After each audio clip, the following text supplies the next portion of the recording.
Boom. Welcome into Groomer's Take. If you tuned into Instagram Live and then even YouTube Live on Sunday morning, I sat here for about, half an hour or so, and I just went through all the NFL games and who I thought I was going to take in the picks with Abrielle, and we went over a lot of gambling stuff, and I did really well on the betting front.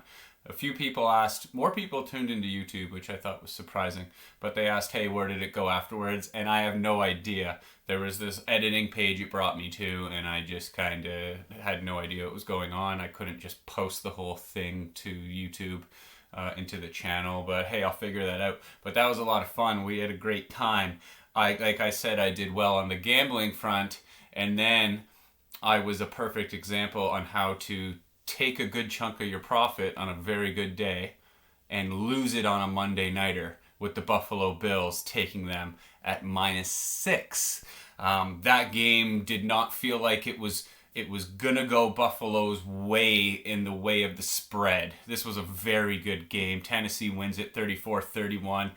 A lot of talking points from this game. Number one was Derrick Henry. He couldn't be stopped. The guy, once he gets going, where are you going to tackle him? If you're just one-on-one, what body part are you going to try to attack to take him down? The answer is none. There isn't one. He was unbelievable. And then it was Buffalo going for it on 4th and 1 late in the game. You're right down at the goal line. Easy field goal attempt ties the game. But in both situations, I understand. If I'm a Bills fan or even just a sports guy talking about it, I'm not mad that they went for it. I think it was the right choice. I think their division is easily their division to win. And it was the percentages of them getting that 1 yard were very simple and or very good for them. And Allen slipped. He slipped. He tried to go left, and he slipped. I don't know. You could have went to several different weapons there, but really, Tennessee needed this win a lot more than Buffalo did. So, Buffalo will be fine. They're going to win that division. Next, Seattle-Pittsburgh, Sunday nighter. That was fun. Again, I went live in overtime. It was a long day. It was a fun day, if you know what I mean. And Pittsburgh pulls it out. TJ Watt, love that guy so much. And really, this is giving us hope as a Steeler fan. I think if Baltimore would have ended up losing that game, or no, it wasn't Baltimore. Maybe it was the week before or something. The Steelers would have made up some ground, but it was a good game.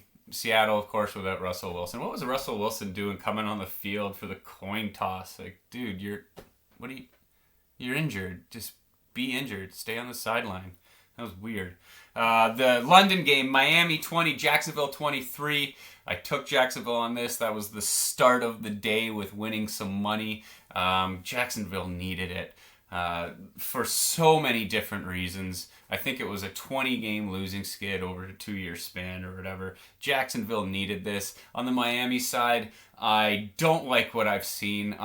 They're a little bit disappointing from what I thought they were going to be at the start of the year. I know Tua was injured for a bit, but Brissett looked fine. And even with Tua back, I don't know what they have there. But again, it's a tough division for Miami anyway. I just thought I'd be expecting a lot more.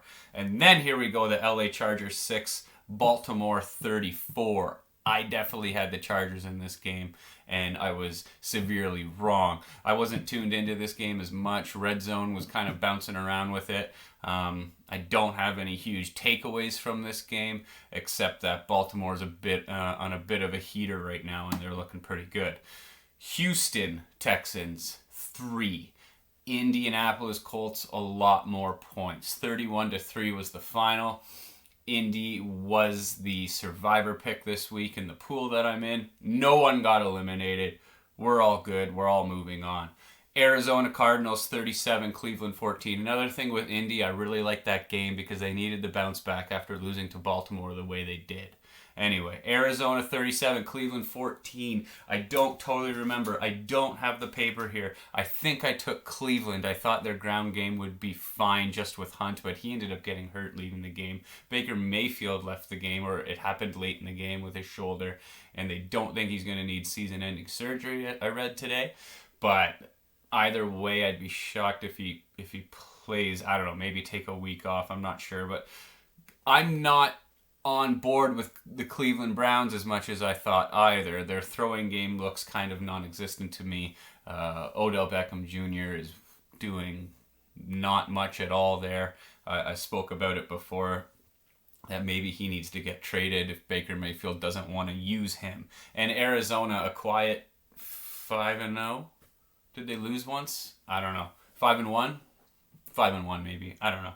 But Arizona's looking really good. They have a lot of weapons. And even when they're not fully on, because I like to tune into them, mostly because of fantasy, but it doesn't always seem like they're going all the time, you know. They're a well-oiled machine. There's always a little bit of a tinkering there, but even when they're tinkering or it's not going well, it still feels like they're going to get a lot done. With all the weapons they have, I'm not surprised.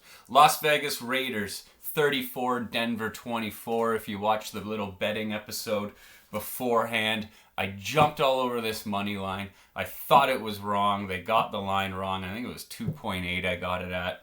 And Vegas, speaking of teams that needed wins, what they're going through, it's a mess. I mean, your leader in the locker room, if you will, is your head coach. He's gone. He's got to go, and now you're just hoping they can get it back on track a little bit. It might take some time, but I thought the Raiders were the way easier, better team here. Maybe the points were the way they were, and the money line was the way it was because they were on the road. But I loved this. Won me a lot of money. Thank you on winning money. Dallas, I think I jumped on. Dallas 35, New England 29. I jumped on them at the half for a little bit. Dallas's offense is good. We've seen that, but these are ugly wins if you ask me. I'm not ready to be fully on board with them. I still think they'll win their division. And New England is, I don't know what New England is. Talk about winning and losing ugly. It doesn't feel right when I'm watching them. I think they're going to be great down the road, but with Mac Jones and everything, but right now it's nothing to me. I think New England's going to easily finish under 500. My Buffalo might be the only team in that division that finishes above 500, which is really weird to see because it's been 20 plus years since we've seen anything like that. Kansas City 31, Washington 13. I feel like Washington's going to start trending down now. KC, if you want to call it a bounce back game kind of thing, not really. Their schedule has just been really tough, and now they have a bit of a tap in the next couple of weeks here, I think. And this was the first piece of it. Kansas City did Kansas City things. They went in and they dominated. LA Rams 38. Speaking of domination, New York Giants 11. No real surprise here to me. This should happen, and it did. The Giants it's tough right now. It's tough to be a Giants fan. Cincy 34, Detroit 11. Speaking of tough teams to follow right now, Detroit's going through it. I know they're going to get through this at one point, but you lost 2-3 really tough losses in a row, and then you have to face a Cincy team that is pretty decent this year. They have a lot of weapons with Burrow, Chase, and Mixon. That Burrow and Chase combo is also a moneymaker right now on receptions, on yards, on him getting a touchdown. I believe he did. But yeah, that connection, always look for that in any betting lines, because if they're getting good value, I would jump on it because it's a moneymaker. Green Bay 24, Chicago 14. Aaron Rodgers yelling at the fans, I own you, I own you, I've always owned you. Something along that. 20-something and 5 in his career against Chicago. Yeah, that's domination, and that's the thing you hear on the radio. What's anybody going to say to Aaron Rodgers about that statement? Nothing, because it's absolutely all 100% true. Green Bay looking hot right now, winning 5 in a row since losing that week 1 to New Orleans. Bet 365 is where I go. They're begging me to take a cash out on my futures bet of Green Bay winning that division. They're begging me, but I'm not, because Green Bay is going to win that division. Minnesota 34, Carolina 28. I've shown zero respect to the Minnesota Vikings. Well, I've shown a little, but here I didn't. I thought Carolina was going to win even without Christian McCaffrey. I wanted to watch more of this game because I have no idea what Sam Darnold is, And from the looks of the highlights, it's kind of still the same of what we've been used to from his previous seasons. But Minnesota putting up 34. Dalvin Cook's healthy and back. I believe Minnesota's on a bye week now, but heck of a way to go into your bye week. And maybe I have to pay a bit more attention to Minnesota because it's a pretty good win on the road. 34 points is a big deal. And then the Thursday nighter. I can't remember what the hell I was doing last Thursday, but I didn't watch any second of this game, but I was told that it was a fun game to watch. Pretty exciting. 28 for Tampa Bay, Philly 22, and Antonio Brown, I do know, went off, especially for fantasy owners. This guy. So yeah, you gotta love that. That is the NFL wrap-up. It was great. I love it. Red zone, boom. Then we quickly talk about it. We make some money, and we do a bunch of Average Joe takes on these games. NBA starts tonight at 7:49 right now. It might even be on. We got the Nets at the Bucks. Give me the Nets. Kyrie Irving, no Kyrie Irving, and, screw that guy. Not screw him, but he's just a tough teammate to love. You know what I mean? And then later tonight, we have the Warriors at the Lakers. Bet365 gave me some money to bet on opening night. I know nothing about basketball, even though I try to pretend really, really hard that I do. I think I'm just going to put on Lakers -3.5 because they're at home, and why not? It's going to be on TV everywhere. And sure, go Lakers for tonight. Joel Embiid is done with Ben Simmons. At this point, and I quote, "At this point, I don't care about that man." My goodness. Ben Simmons was suspended 1 game after removal from practice. Reportedly fined $1.4 million. Now, was that...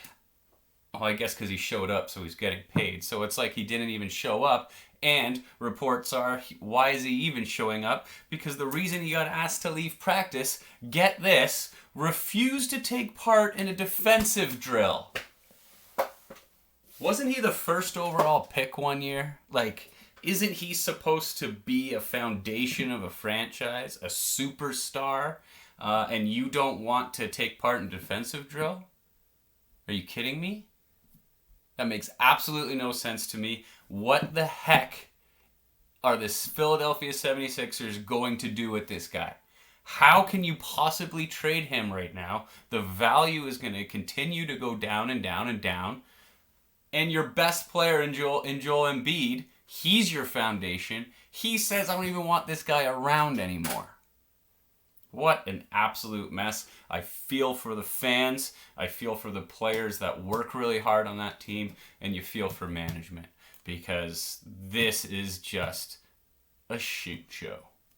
You know what I mean. MLB, Braves are leading the Dodgers 2-0 tonight. Right now, actually, is an absolute must-win for the Dodgers. Now, I think it was 5-2 before I started this episode in the top of the 6th or something like that. I like the Dodgers. I've liked them for years, especially in the last 4, 5, 6 years when they've always been flirting around a championship, flirting around a World Series, getting to the World Series. They got jobbed a bit in 2017, you can say, or 18, whatever that was, when Houston cheated.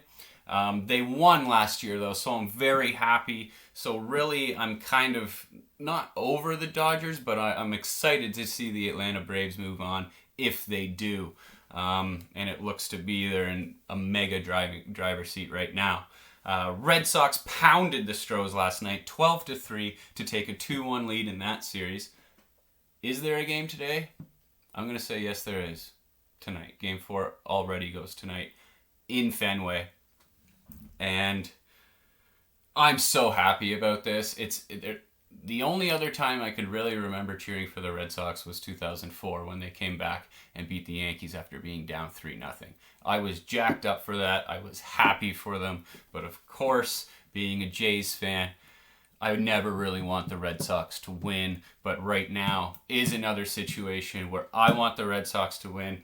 I don't want to see the Astros for a very long time. I've never really got into the whole cheating thing. It was so long ago and everything.